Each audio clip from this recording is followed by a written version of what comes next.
I don't remember offhand the name of the channel that suggested I just wear a hat to fix all my woes. They were right. Right. Life is so much easier like this. Except for, well, whatever. It's mostly easier. All right, so this is me and my hat, and I'm warmer than I was before, and my hair looks a lot better, I might say. So much better. All right, so lots happened today that I did not get video of because you just can't get video of like those really special moments. You know what I mean? With pets, just in general. I had a really busy day work-wise. I was on a ton of calls, and that's what led to so many of these things happening today. So I was on all these calls, but I wanted to take care of the squirrels. You know, I didn't want to leave them all starve or whatever. So, and it was a windy day, and the squirrels could only come out like at certain times. Okay, so all the squirrels had been like kind of locked away in their homes or whatever, staying safe. It was a big mating. Oh my God, the mating was horrible this morning. The mating was insane. Like I was on the deck first thing, just like literally saying out loud, like the mating is insane today. It was crazy. I also got some actually really good footage of Condo Girl just chasing Riffraff away from another girl that the Riffraff was trying to infiltrate her cabin. But I'm going off topic a little bit. Okay, so the funny things that happen. So I'm on all these calls, so I could only pay attention to the squirrels when I'm not on calls, but then they're off hiding from each other and from hawks and everything. And so when I was available, and then I wasn't available, and I was on this call, and I had to present. Like I had to present like a slide deck that I had put together.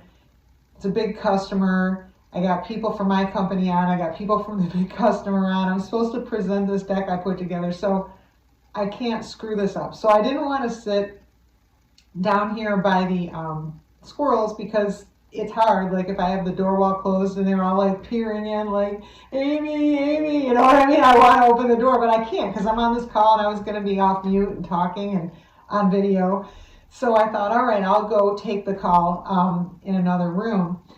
And I did that, and I was on another floor actually. So I'm up there, and they were leading up to the point where I had to talk. And my company was showing the customer some slides, talking about other stuff with them. And they said at one point, they said, okay, after Amy will start presenting after these next two slides. So I knew I had 2 slides of free time, however long that was going to take. I had no idea if they were just going to blow through these slides or if it was going to take a long time. So I didn't want to leave the room up there, and there were squirrels on the deck that were waiting for me, and I was like, oh man. So I had my nuts on me. I had some nuts in my pocket, so I had a window up there that I happen to not have a screen on right now. So I opened the window and I start chucking nuts down at the deck, and the squirrels, it was like a mad scramble. Everybody was running around, and they were really quick too about figuring out who I was aiming at. Like I would send one, I would like look at a squirrel and I think, okay, this one's for that guy, and I'd throw it, and it was remarkable like how close I came, and that squirrel would like usually get it, but they would all mob it. Like I would throw it and they would like all just descend on each and every nut that I threw, like trying to get, everybody's, and then it came down to the point where I had 1 nut left, and I look, and Hansi's down there, and I'm like, oh my gosh, I can't let Hansi not have a nut. She's Hansi, right? She's like my co-captain around here. So I go, Hansi, and she like turned around and looked at me, and it was like right in the moment, and I'm like, I had no idea how much time I had before they were now on the slide right before I had to present. So I had no idea how much time I actually had when they were going to stop talking and saying, now over to Amy, and I was going to have to turn my video camera on and be all ready. So I'm like, Hansi, she turns around and looks at me, and we're both ready. We're eye to eye. Everything's good. And I go to throw the nut, and I totally botched it. And it like landed in just a big, just giant area of just snow and greenery.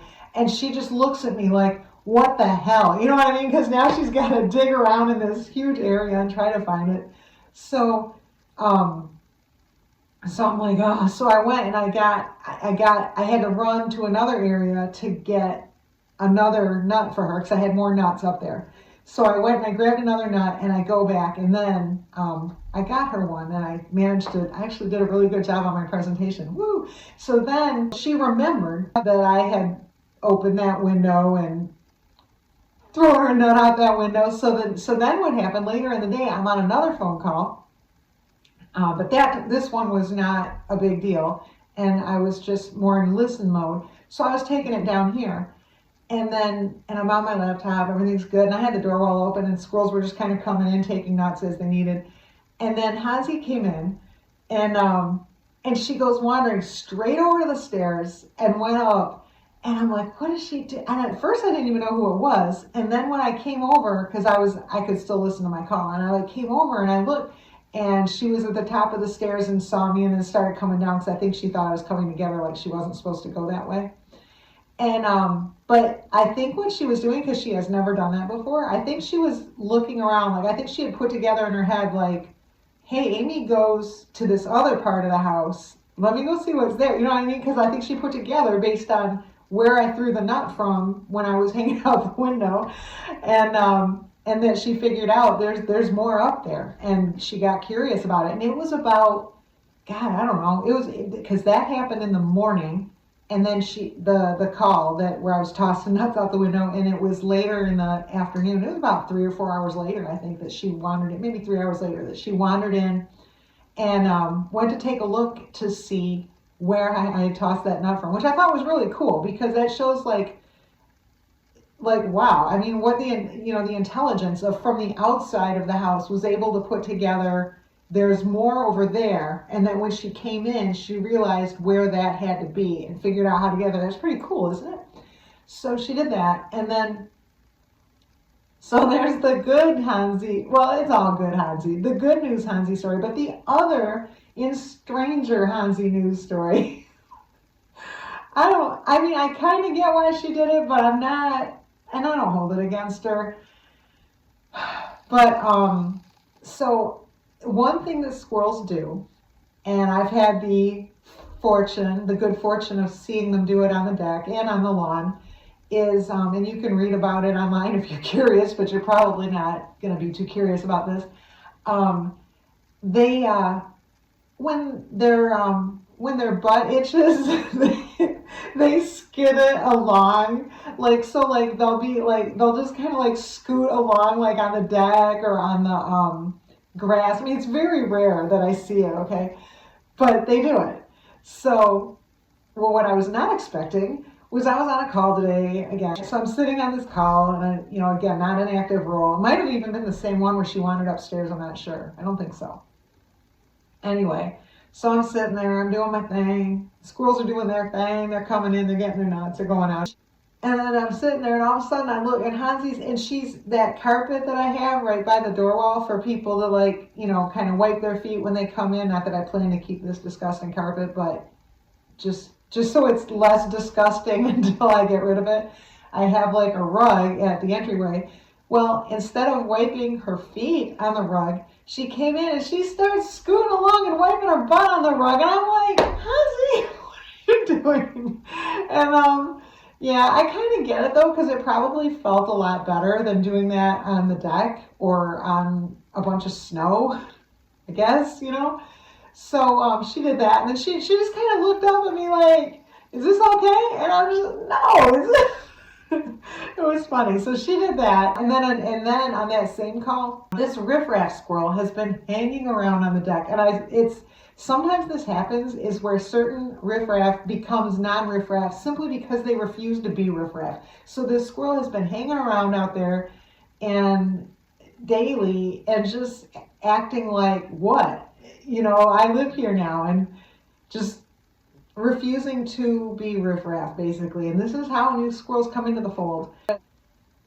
He was out there, and I didn't notice. I'm on this call, and I didn't notice. I guess he saw everyone else wandering in, so he thought, hey, if this is what you do, this is what you do. So he wandered in, and I didn't, and I'm just sitting on my call, and all of a sudden, and in this call I was talking on, so I'm on another customer call, but it wasn't like a huge presentation mode. It was more like, here's the things I've done this week, kind of getting them up to speed with stuff I'd done. And the customer is like, okay, yeah, whatever. And so we're sitting there just kind of having a back and forth on configuration. And then all of a sudden,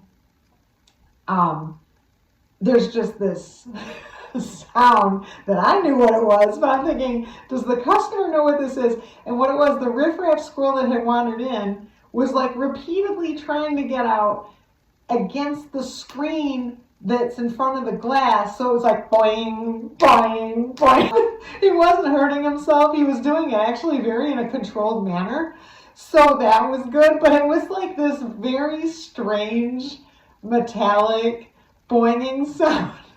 And I didn't know how to tell the customer, like, if he asked, like, what is that? Oh, that's just a squirrel trying to get out of my house. Like, how do you tell someone that? So I didn't say anything, and he didn't ask. I'll put a little video in. I did manage to get a little video of the new riffraff, because I realized he's not going anywhere. He's just not. And actually, some squirrels just have standout personalities where you just go, I don't even want him to leave. I mean, you can tell he fits in. Even though he's riffraff, nobody knows who he is. Okay, Condo Girl chased him. She gave him a grunt. I don't know. Condo Girl did something. I don't remember exactly what. I was sitting with her. He was over here.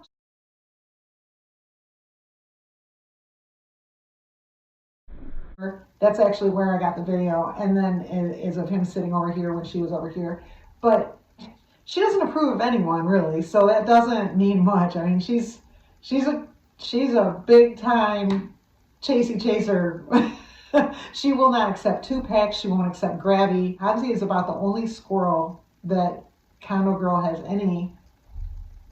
She keeps a wide berth around Hansi because Hansi will just kind of, and it not in a harmful way, just kind of keeps her in check. Like, I'm still above you. I think Hansi is the only squirrel with pecking order above Condo Girl. Whatever pecking order goes on out there, there is something, and Hansi's above Condo Girl. I'm not saying to me that's the case. I'm just saying out there that seems to be the case. So whatever. But anyway, so those were my funny stories from today.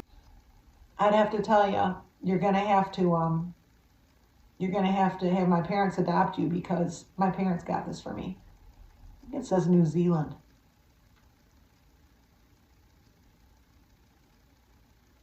Welcome to the Squirrel Channel.